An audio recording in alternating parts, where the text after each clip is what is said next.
I want to thank everybody for coming. A number of new students are starting to come to the class, and I have begun a system of hosting an introductory class to the class online, for which you need to get a password, and it's limited in time because it can't just be shared with all your best friends, but it has to be requested. So those of you who have done that and have shown up today, thank you for that. I am going to make it available to the whole class for anybody who feels after 15 or 20 years you need a refresher, which is not always a bad idea. It'll be online and you can go there to get it, but we're talking next week. But I just finally needed to have something available to people who have been requesting, and I have been very lax about offering to do the class primarily because one-on-one sessions for everybody is a lot. Could take a lot of time. I've had 40 to 50 requests for the class. So Arkady and I set up a system, and Ann and I have come up with another idea as well. So there will be available to everybody introductions to what we're doing, and we'll see where it goes. Partly it services the sudden interest in the work and the fact that when the book comes out, which should be in a week or so, there may be more interest, and I have to find a way to accommodate all that. It may also be that after the book comes out, nobody wants to come back to class, so we'll leave it at that as well. But we'll see what happens. Thank you all for coming. Um, the basic objective right now for those of you who are new is, I know it's odd, but keep your eyes open on the screen at my eyes and just focused and do the exercise that I describe, which is drawing energy from the two physical eyes and the third eye, and draw that energy with your breath as well, which merges together and creates a flow that goes into your heart. Hold your breath and ask for help to surrender. That starts the class. And the one thing I didn't mention in the introductory class is this practice of mudra, which is a energy expression, if you will, an energy transmission that comes through the hands. This was not part of the original class, although Rudy years later began to do a lot of on-hand type teaching.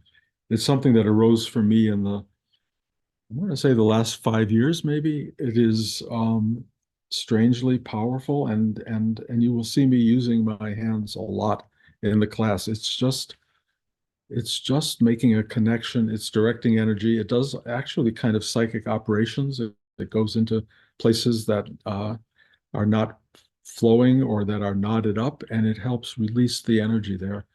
It is an extraordinarily beautiful experience for the person doing it, but it does really work for people who are sitting there. And if you get very quiet inside, you may feel the operation at work. But I will tell you, hours later, days later, or weeks later, you'll see that there's a change. Something has been altered. And all you can do is walk around feeling a little bit more open, a little more available to the world than you maybe were before that happened. So stay open, be quiet, allow the energy to flow. For those of you watching a computer screen for the first time and experiencing energy, you know, figure it out. It's a new experience. It comes from somewhere that is not part of the everyday norm, but it is really really a gift. Not a lot of people are nurturing us in that way in life, and some who do don't know they're doing it. But the reality is, you have to be conscious. You have to know that this energy is a nurturing of your body and your soul and your being. And just if you can find the gratitude inside, tell the guys upstairs, thank you. 81 years ago today, I was born in the middle of the worst world war that ever affected the planet or the human race.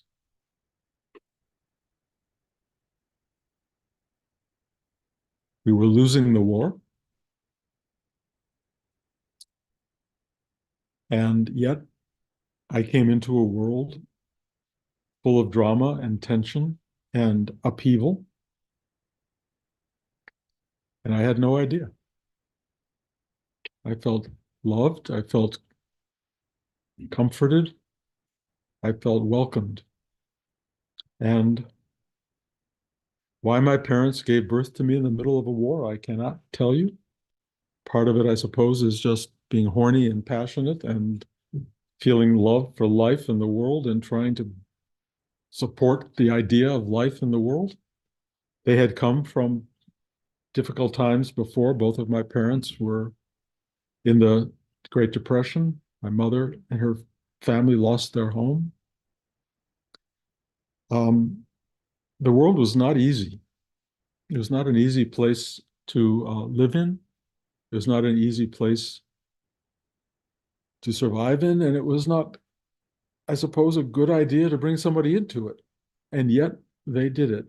And I was born into the most wonderful time in the history of the world. The war was won, kind of amazing. Uh, Peace of the of a sort that had not really flooded the planet before, flooded the planet, although clearly not everywhere, because there's always war zones. There's always stress, there's always drama somewhere, some of it overflowing, some of it contained, but the the mix of joy and pleasure and suffering and horror are part of the human condition. And we don't escape it. We live with what we get.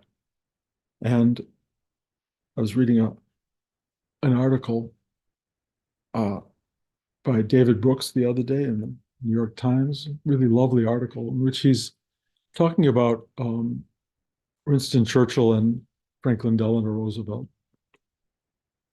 and how they dealt with the unbelievable upheaval that they were facing in life and how they both dealt with it in ways differently.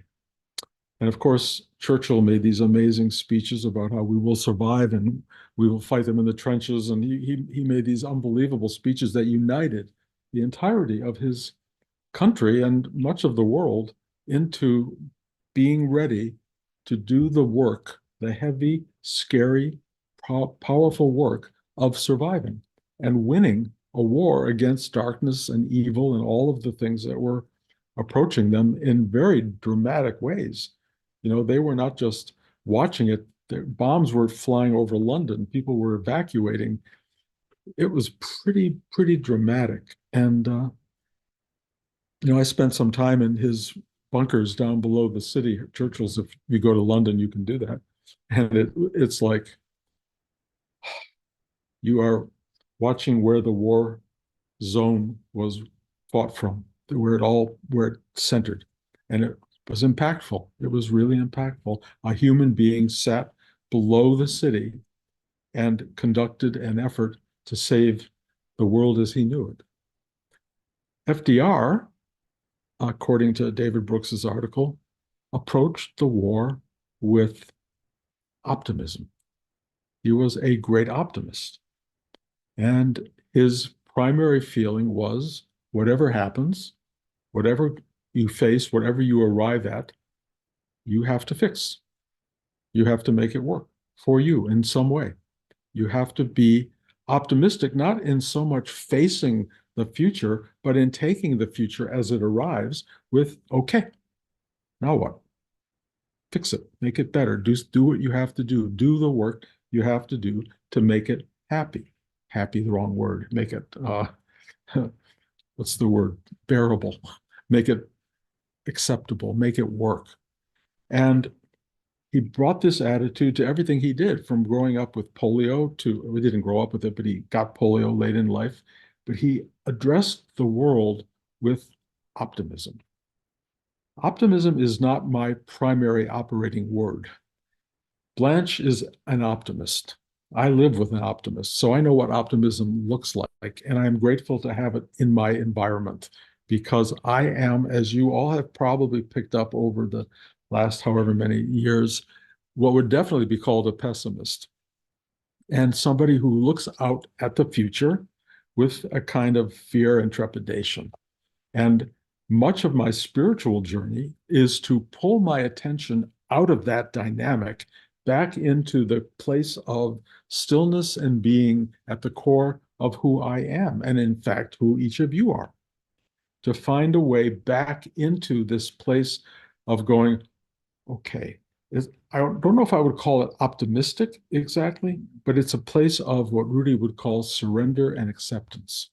And I find this journey back into this place as the only coordinate I have to get me out of my pessimistic feelings, my feelings of wanting to run away, to move, to do anything to avoid pain and suffering. But the great lesson, the great lesson of human life is you cannot avoid pain and suffering. So sorry to say that to you.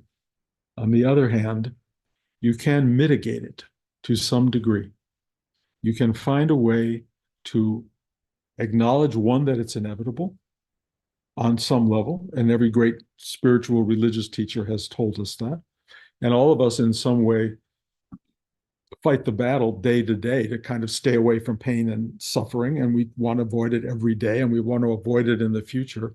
But more importantly, and I'm looking to FDR now as a sort of a symbol of this, pain and suffering are going to come. Avoiding it is not exactly the right answer. It's receiving it and doing what you can do, in his terms, optimistically, to make it work, to find a way through this moment, whatever this moment may be bringing you. And if you spend too much time, and I talked about this last week, this idea of foreshadowing, seeing stuff happening now that could turn into something terrible down the road. Well, I'm going to tell you right now, in the deepest of all foreshadowing, your life is limited. You're only going to be here for a while. And the end of it may probably, according to the historical records, be unpleasant. There may be some suffering and there may be some pain, maybe more than you want. That's not necessarily today. And if it is today, you're going to listen to this differently. It's down the road. So, what do we do with today? What do we do with this idea of pain and suffering as ultimate parts of our existence? Well, you bring your attention into this moment. Is there pain and suffering? Well, maybe, maybe. The New Yorker yesterday, you can tell what I'm reading. The New Yorker yesterday has a whole article on fear and anxiety pervading society right now. So there is a dark cloud, if you will, of, of pain and suffering around us. So if you're experiencing it, it's probably because it's there. It's filtering in the atmosphere and you're taking it in and you're absorbing it. I say you, I'm going to talk about me. I am taking it in and absorbing it, and I don't like it. I really don't like that.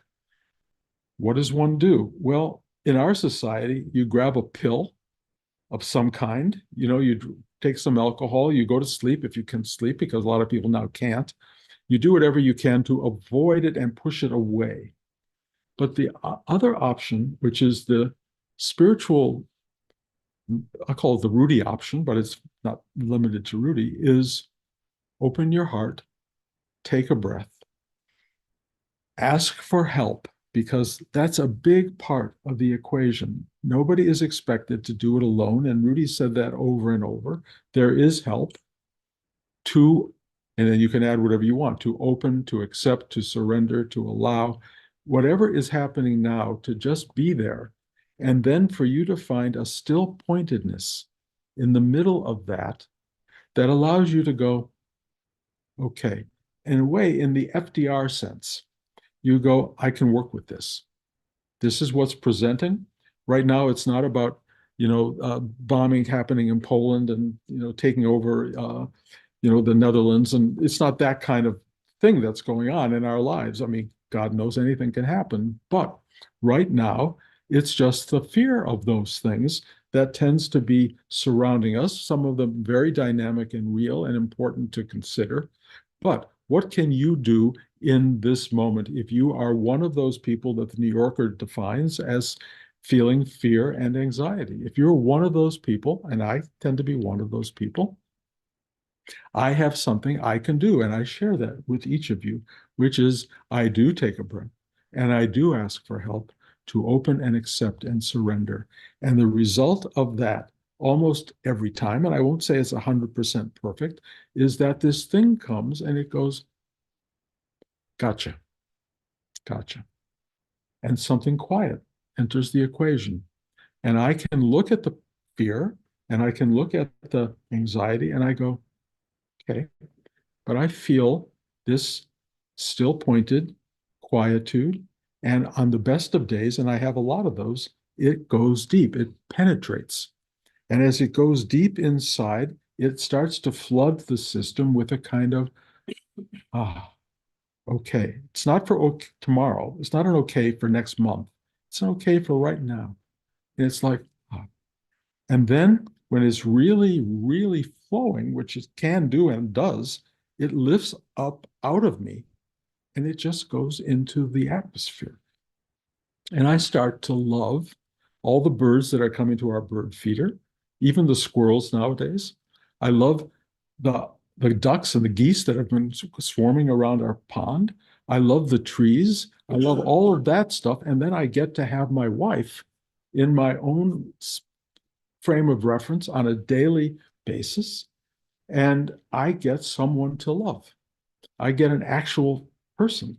And it's like this love just goes like that. And that's today.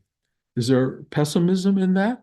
Well, I can bring it in. I can turn the news on. I can look at the newspaper. I can go online. I can see social media and floods me with reasons to be miserable and fearful and feeling that the end is near.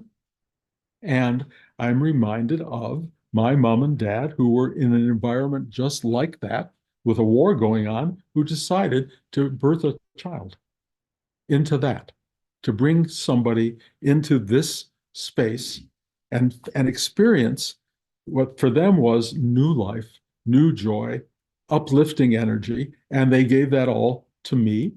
And I was able to, I don't know why, absorb it and carry it with me throughout my life. This is an amazing gift. We are in difficult times. Does that mean that we have to give into that anxiety? My answer is from a person who I don't want to pretend to be transcendent of all of this because I have to do the work every day. But the answer to me is yes, it can be done. And it, in a way, needs to be done if you want to live without the alcohol, without the drugs, without whatever it is, the different things you think are going to work for you, even meditation. If if you're doing meditation only to escape, well, good, it works. It works. It helps. But the trick is to let go of the person who is suffering, to let go of the focus on this person, because we are so self-centered, we're so self-absorbed, and half of our life is spent trying to make this person feel good. One of the joys of a deep spiritual life is you become secondary. It's not about you, it's about us. It's about the totality.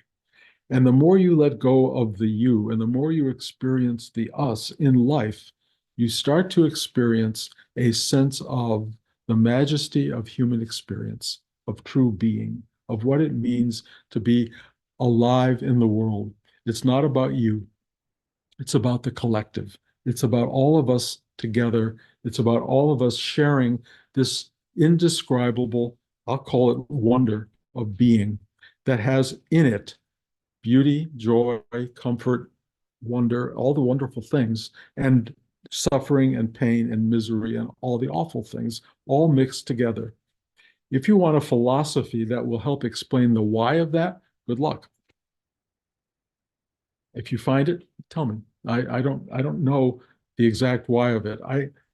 I have described it probably ad nauseum to all of you as the possibility of being a school, that we are here learning stuff, that this is a level of awareness that we move through to learn lessons about the commonality of the human experience, the collective nature of community and of being together. Ram Dass's great phrase that we're all here to hold each other's hands and walk each other home. I love that. That to me is such an extraordinary sense of purpose.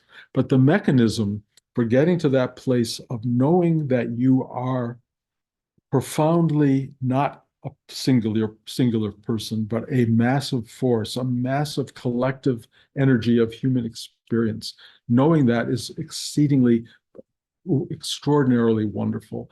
And the mechanism for knowing that, there are many of them, I suppose, prayer and thought. There's so many, I suppose, ways to try to get there. But the great thing about the Rudy teaching, which is as simple as it can be, is finding a way into your own core, asking for help to open, and then going deeper. Rudy's teacher, Swami Nityananda, said, go into your heart and roam, wander, walk through it. Walk through your heart chakra. Well, as you start to walk through your heart chakra, first you realize that it's beyond the size of the and scope of the world. It's so massive, but it's also the world. It also contains all of this. So when you go into your heart chakra and you roam, see what you discover. And in the outer world, you'll discover each other. You'll discover us. You'll discover this. We all discover the thing that's in front of us. So lesson number one, open to that. Open to what's in front of you, but also be aware that things arise to become part of what's in front of you, and then you choose to put things in front of you. If you're a diabetic and you choose ice cream, Hershey bars, Coca-Cola, and etc., then you will probably make yourself deathly ill through choices. Where are those choices coming from? Not exactly from your brain. They're coming from a hunger, a fear, a need for pleasure, a need for comfort in all the wrong ways. And we are creatures without intelligence much of the time. We do all the wrong things. We make stupid decisions. And what happens to us from those decisions? One, we either cause great harm to ourselves or we learn lessons. We learn that's not a good idea. If you're lucky, you get to a doctor who says, cut out sugar, cut out Coca-Cola, cut out ice cream, cut out all this stuff, and be healthy. Some people listen to that and they change their lives. They make a decision to be something other than their internal programming is telling them to be, or their narrative story that came from their parents and their grandparents. You know, my mother had sugar things planted all over the house. And the kids, when my cousins, when we came over, would all be going on adventures to find the sugar, the candy, the whatever there was, cookies. It was everywhere. And I mean, it wasn't right out center because she didn't want us to eat it. But of course, all we wanted was to have it and where she wanted it to be for her. So I was addicted to sugar and still am. But I have learned I can't do that. There was a rational and a medical purpose for stopping eating the very thing that gives me pleasure. I now find pleasure in the simple, if you want to call it, quietude of my life. And on rare occasions, I can have a prune or I can have a piece of chocolate or I can have something, but it's moderated and it is made in, how can I say, it's made in heaven. One taste gives me all the joy I need when I eat. If I were, I don't anymore, but if I were to eat, you know, a whole container of ice cream, which I was able to do at one point, the result is horrible. And so life is a teacher. So we are students and we are learning by pain and by mistake and by going in the wrong direction, by making stupid choices to change all that. And if you get to a point where you are initiated by stupid choices into really bad things that happen to you, and something starts to wake you up that I can't go in that direction anymore, if you're lucky, you may come across a Rudy, a teacher, who gives you a simple practice, an exercise that teaches you how to go into your deeper self, how to even realize that you have a deeper self, that you actually are a being who doesn't just exist in the world out there of temptation and possibility, but you live in a world of infinite reality inside yourself. Once you begin to feel the full dimensionality of your existence, you become a different person. You become a whole person. That's what Rudy called it, a whole person. How many of those do you know in this world? You can try to count it.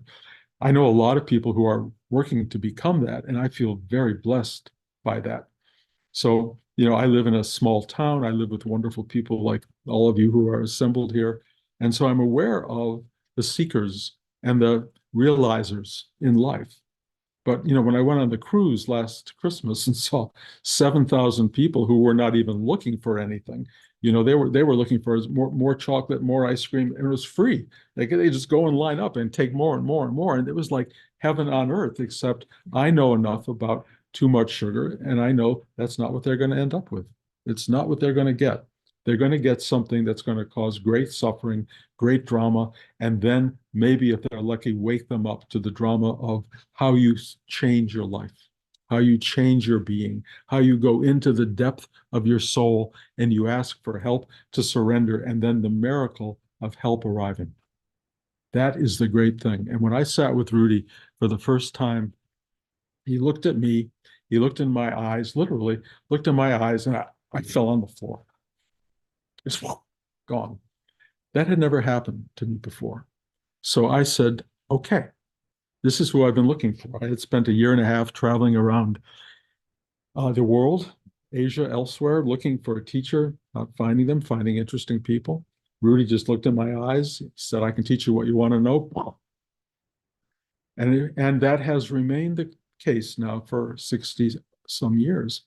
And all I can tell you is there's a difference between praying for something to happen, wishing for something to happen, doing nothing about anything happening, or doing the work. Doing the work is the rational, simple approach to allowing this unknown for many of us vastness of universal truth and being to come flooding through us and cleaning us out. You think it's for your sake. We all think it's doing me a favor. It's not. I mean, it is, but it's doing itself a favor, because once you get cleaned out, it uses you to flow into the world and bring light and joy and beauty and comfort to others. 1, 2, 5, 100, whatever it may be. It uses you and you become the vehicle. So it's not like it's saying, oh, I love you so much. And it's saying, I'm washing you out. I'm washing you out so I can use you well. You will feel me flow through you, which will feel wonderful, but it's not about you. And the more you get out of the way, the more flow becomes possible. The more the joy of the vastness of being comes flowing through you, and you can touch people with it. Some people will fall over. Some people will just say, oh, that felt good. I mean, I use it in the supermarket. Well, whenever I go shopping now, I'm kind of like one of those crazy people who talks to, engages everybody. But I don't do it. I don't do it obsessively. There is a real way to touch a human being that makes them feel unexpectedly comforted. And it's a little thing we can do. And not all of us get a big moment. We just don't. And this is an interesting day for me today because it's my birthday, because we set the clocks forward. And so it's going to be more light today than we've had for a long time. And the day goes on, and I happen to love light. It's also the Oscars. And so it's a lot of alignment for me. And, to say a few words about that, you know, having won an Oscar was a really interesting experience because it fulfilled something.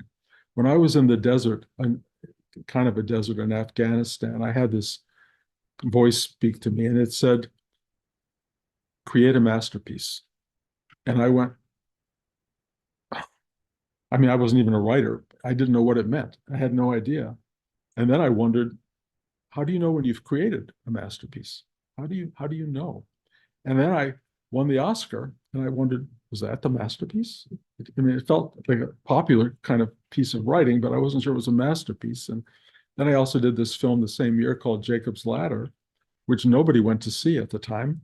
And I went, it had some good response. I said, is that it? And then the Oscar came, and it seemed to acknowledge something. And it seemed to say, you've done what you were supposed to do, which was really important because I needed some affirmation of that. But it's hard to describe this, so little ego satisfaction from any of that. They were not building me up. They were just saying, you did what you were here to do, done. And it was like a completion. It was like a fulfillment of something I was supposed to do. And now get out of the way. You did it. You're done with that. It was, there are people who walk around extolling their virtues all the time. The universe wants us to reach for what we can go for. They want us to arrive at what we need to feel complete and then let go of all of that. Let it go and watch what it is, watch what it becomes. It's a marking, and it says to you, you did good. You did good. And there's a voice inside you that says that. Some of you will look at your children. Some of you will look at a letter you just wrote to somebody or an email and said, that was the right thing to do. That was a good thing to do. You don't need it to be an Oscar. You don't need it to be anything. But in the end, it's all the same. And the incredible lesson to me about that experience was that I knew that something I did touched people. It reached out and touched a world. And the incredible thing to me, and I've told you this story, after the movie opened, I never met anyone who saw it.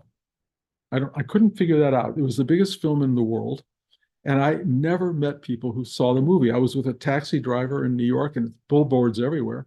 And he said, what do you do? I said, I'm a writer. He said, what have you written? I said, I wrote a movie called Ghost, and I'm waiting for the feedback. He said, oh, I think I've heard of that. And that was my feedback, except for also standing in line in a restaurant and this woman behind me going, have you seen that horrible movie Ghost? That was the totality of it. So those of you who are working for worldly satisfaction, let me just tell you, the satisfaction is checking off something on the list and letting it go, moving on to the next thing. And this day, the Oscar season, Oscar day every year, is so satisfying to me because it's a sign that I did what I was told to do. I came into the world and completed something I was told to do. They are giving me no kudos for that other than a statue. And I walk through the world knowing that I am learning how to serve something greater. That's all we're here to do. All of us facing the darkness of the world, all of us facing the stuff that's going on around us, all of us experiencing the world at this moment in time as a fearful space. Let me just tell you, be born, reborn into a world that is right this moment, that do the thing that's in front of you, take care of your business, live your life simply. Don't project this fearsome thing out into the world because there's nothing you can do about that. Find the way toward optimism because optimism is how you work with this moment, not the future. It's how you deal with this moment, transform this moment into something that will allow you to sit back quietly, feel whole on some level, allow you to let go of all of your suffering and pain in the moment and just accept that life is this extraordinary, extraordinary journey. And we're not going to understand it, but we can be present with it, respond to it with extraordinary love, kindness, and goodness, and have an optimistic, joyful day-to-day existence. That's the value of what we're doing. So I will leave it at that. Uh, the only thing I'm trying to get you to, and I think you probably have picked it up, is take it step by step. Keep smiling. Thank you. Any questions from all of you? I just want to say one thing, Bruce, I'm listening to you today.